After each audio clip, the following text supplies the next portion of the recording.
Well, I can read it out loud, yes. Okay. Ready? Hit it. June 27th, 1864, at 8 a.m., 5 brigades assaulted the Confederates of Hardee's Corps, posted on the wooded ridge across the valley eastward.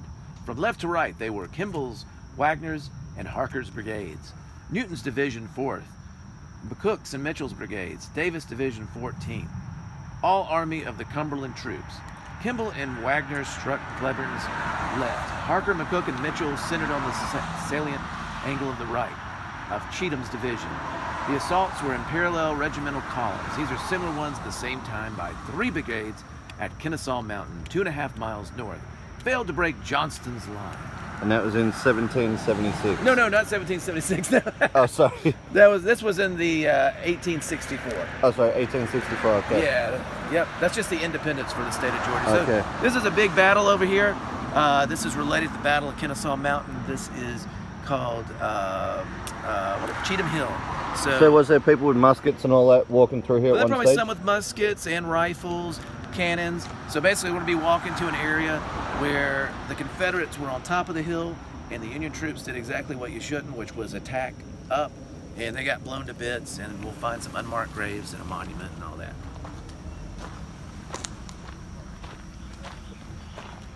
And this is another sign here. I'm not going to read all that. Now it's a walking park. Okay, so we're about to go into the woods, and Mike was just saying they had cannons and everything back then. So could you imagine just walking through here and seeing a whole lot of cannons just pop out the trees at you and just try to blow it apart? If you got shot back then by a rifle bullet, it was most likely going to be amputation. It was not that often they could save a limb, so they would just saw it right off. So even if you got wounded, you were pretty much out of the game. Another thing too, Union troops and Confederate troops would give you a sign-up bonus. So, for instance, if you signed up to join the Union, you got like $100.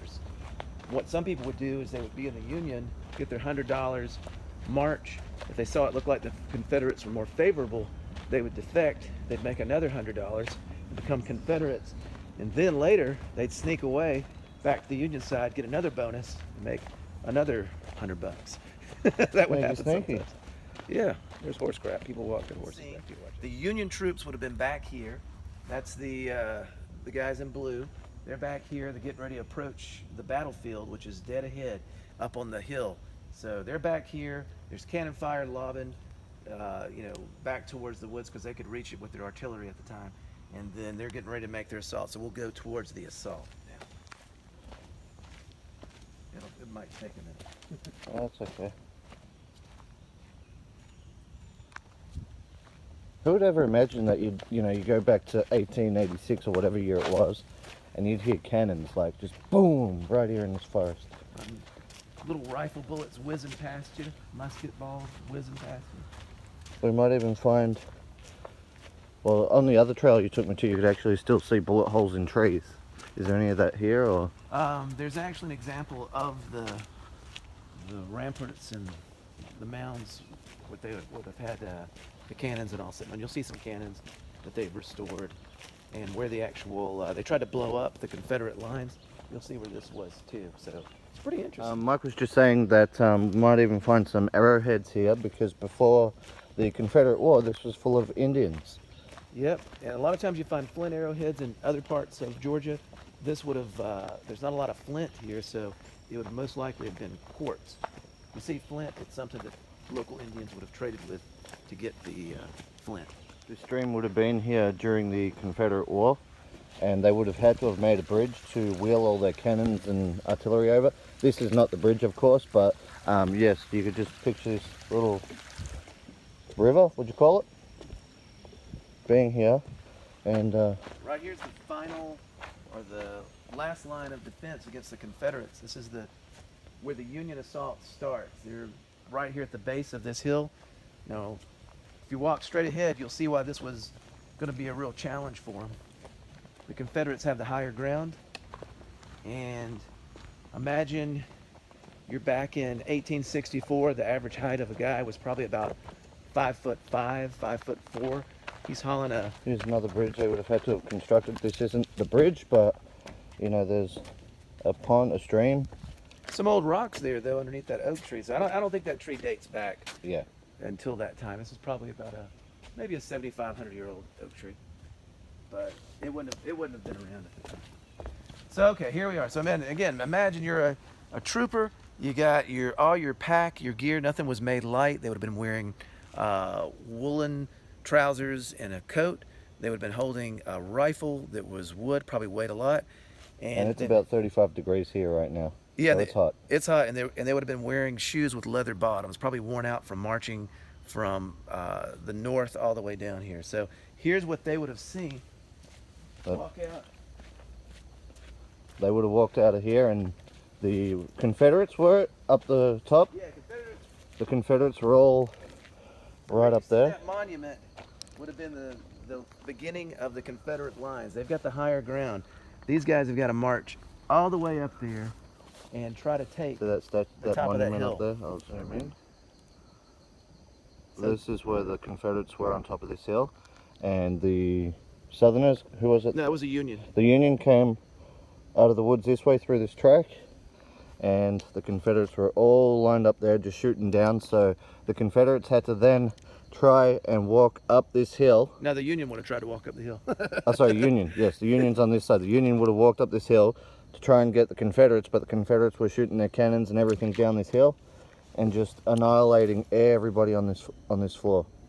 And the Confederates did win this battle. So but there the is Union- unmarked graves here as well. Yeah, we'll show you some unmarked graves there up here at the top.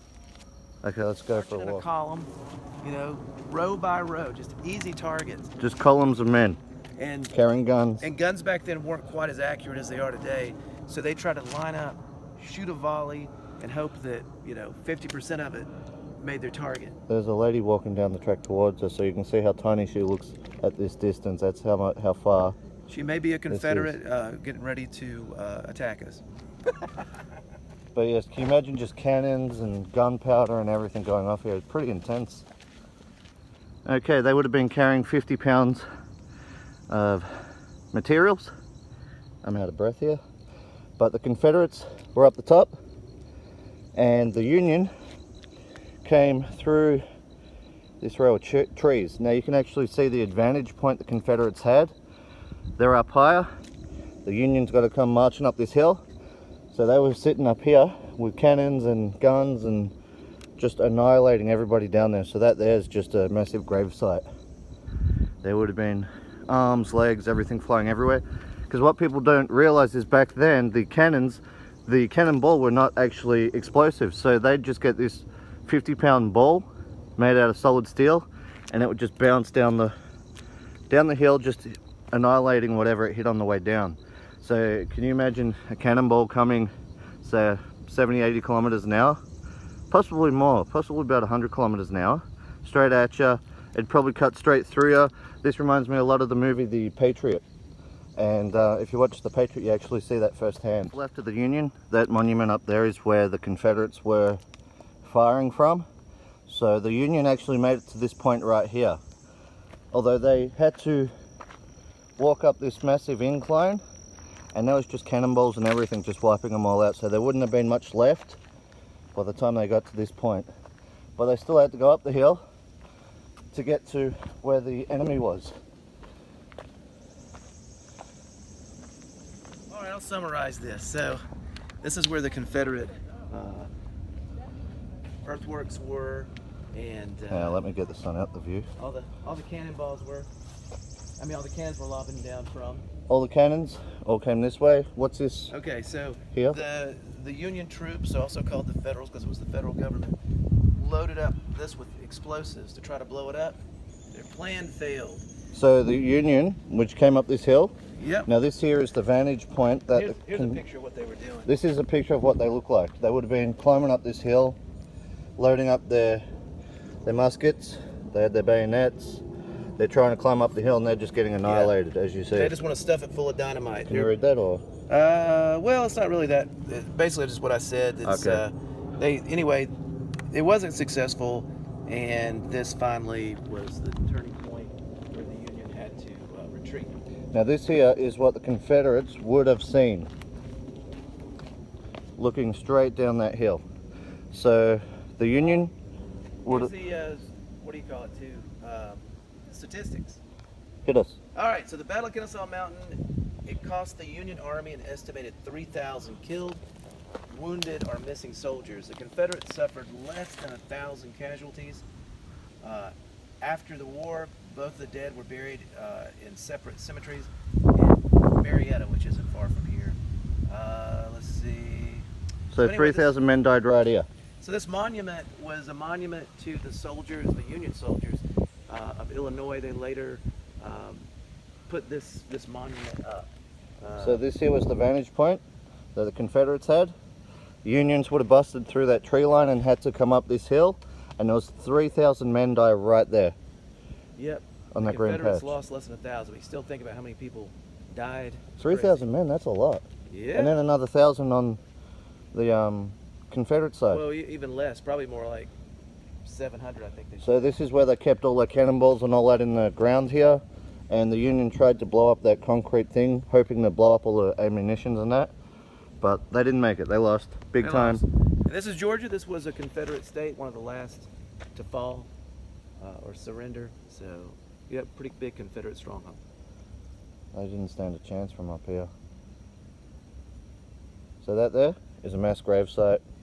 Well, that's not casualties. It's not the grave site, but it's where they died, mass casualties. Yeah. 3,000 men died right there. We'll go see some more stuff. Yes. This is on top of the actual ammunition works. This is what they would have seen. So they would have seen the heads popping through. They would have ran over a little bit closer and just started shooting down the hill. Here's trying a to bit protect of irony. their ammunition here. Here's a bit of irony. The Civil War was a horrible thing, and then this was dedicated as a monument to those soldiers and the lost. 1914. Yeah, and that's about the same time World War I broke out. So, ironically, another horrible war broke out at the same time this was erected. Okay, just reading that, they lost their... Who'd they lose? What's that? Who'd they lose? The Union did. The Confederates evacuated and repositioned their troops elsewhere. Although this battle that happened down that hill that we've been looking at, that battle took 6 days before the Unions evacuated. So 6 days just non-stop firing at men down there.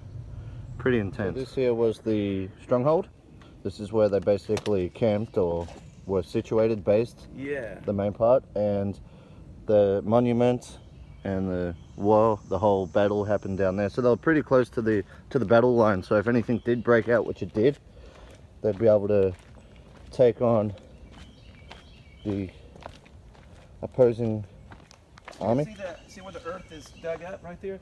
That would have been areas where they would have, people would have hidden behind and shot out.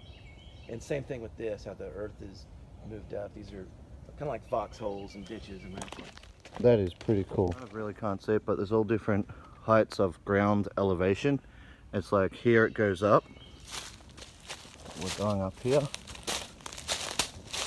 And then there's this whole kind of hidden sunk out ditch, which is where the men would have been hiding behind here, just shooting anything that came from down below.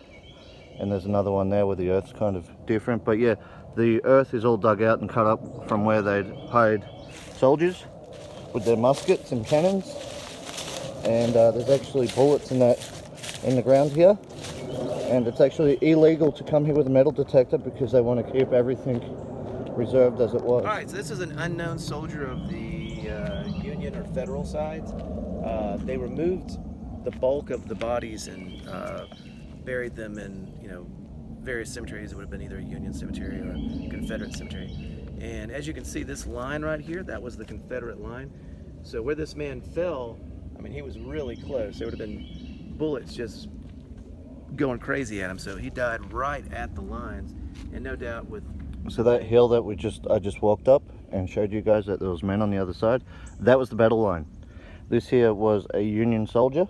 Yeah, don't know his name, don't know where he was from. But he was shot right here and they buried him right here. This is... Yeah, he may have been blown to bits and they just found parts of him, sadly. So during this war, they just buried you where you dropped. So if you look right here where this blue sign is, this would have been the Union. And if you go right here where these areas are dug in. So that's how close they were. The Union were right here. Then there's the dugout, and that would have been Confederates. Soldiers all behind here with rifles. Up above them would have been. So you got a line here, cannons. then you got cannons up here on this top line. So it would have just nuts. Crazy. It would have gone crazy. And people today still leaving. Why are they leaving pennies here? I don't know. Don't know. Penny for your thoughts? I don't know. I don't know. So yes, this right here is where this soldier, whatever his name was, fell. He was shot from either a cannon up there or a gunman right behind this hill right here, which is literally about 10 feet away from me. And yes, they buried you where you died. So this is an unmarked gravesite. Pretty sad. That unmarked gravesite is there. We've walked quite a bit. Now if you have a look here, there's still a mound of dirt that runs the whole length here, which would have been Confederates with muskets sitting behind these walls just firing at you. Sorry, rifles, not muskets, rifles. They'd upgraded from the Confederate War. I mean, I can't remember what war it was. What war was before this one? See, we still got the Battle for the Alamo, Spanish-American War. They had a few wars, but yes. Yeah. So I can't even see the unmarked gravesite now, but this wall is still here. So there would have been people with guns just firing at us right now where we're standing. Would have been bullets just whizzing past our heads, explosions. And again, this was Americans against Americans. They just had two political ideologies. At this time, the states had the right to separate. States were almost like independent nations, and they had the right to secede. So these states banded together and decided, we want to be the Confederates and we don't want to be any part of the Union. And the Union said, no, I don't think so. So that's why they end up with a war like that. Now we're in the Confederate lines. The Union did not get into the Union are way back there, like where that wood line was, where they all got killed. So this is before the battle now. They would have been marching this way. The Union would have been marching this way towards us, and the battle happened. Yeah. Well, there were soldiers. Oh, here we go. This is, remember the walkway, like down there was the unmarked gravesite. And then I showed you the wall. Well, this is their side of the wall. This is where all their soldiers would have been lined up with rifles, just waiting for you to walk past this mound of dirt. They would have just flipped over, like put their guns right here on this mound of dirt and just shot you dead. And down at the bottom, they probably would have had wood, maybe sandbags or to walk on through here. To keep like a level area. Plus this would have been maybe about a meter higher. Taller. Yeah. So just over time, the erosion and all has kind of filled it in and fallen down, but it would have been a bit more organized and professional looking. Oh, well, it continues on down there. Also on the picture earlier at the actual battle zone, there was men with bayonets. What would that have entailed, Mike? Well, I was just going to say it was close hand-to-hand combat. I mean, people were eye-to-eye, stabbing each other with swords, bayonets. I mean, it was melee, hand-to-hand combat. And there were even children that fought in the wars. They would have been 8- and 9-year-old drummer boys, and then young men, maybe teenagers. They were actually, had rifles in their hands. People's sons and brothers just killing each other. It would have been the Confederates from Mississippi, and these are the cannons. This is what they would have lugged through the forest.